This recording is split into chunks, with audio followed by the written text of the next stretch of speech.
The U.S. Department of Justice filing a lawsuit against Texas over redistricting and its newly drawn maps for Congress and the State House. Our Julissa Garza spoke to a local political science professor and joins us live in studio to break down what this all means. Julissa? Rudy, Leslie, I spoke to one associate professor at Texas A&M Kingsville on this, and he explained that as a result of the new redistricting map, take for example North Texas, they now have 2 entirely new districts. And the big complaint here is that these districts are dipping into more urban areas that tend to be more racially diverse. Redistricting happens every 10 years after the census. Here in the Lone Star State, the population has grown with an additional 4 million people, which means district boundaries have to be redrawn so that the populations of each of these districts is as equal as possible.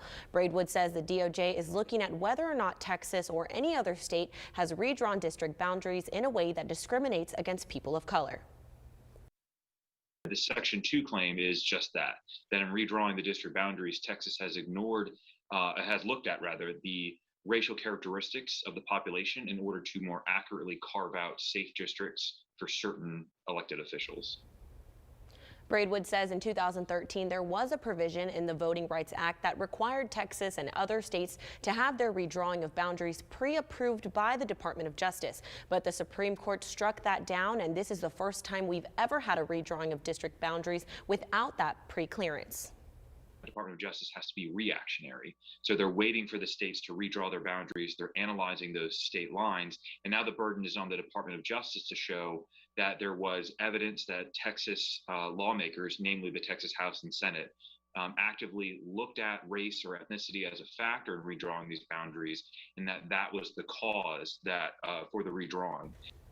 Braidwood says a big downside of this is voters become confused. One day they're in one district and the next they're in a completely different one. Now, Braidwood does say these things move pretty quickly because there's a time crunch with an election coming in 2022. But he adds we might see that if the courts don't hurry this through, we could end up with these current districts. Leslie, Rudy. All right, Julissa, thank you so much.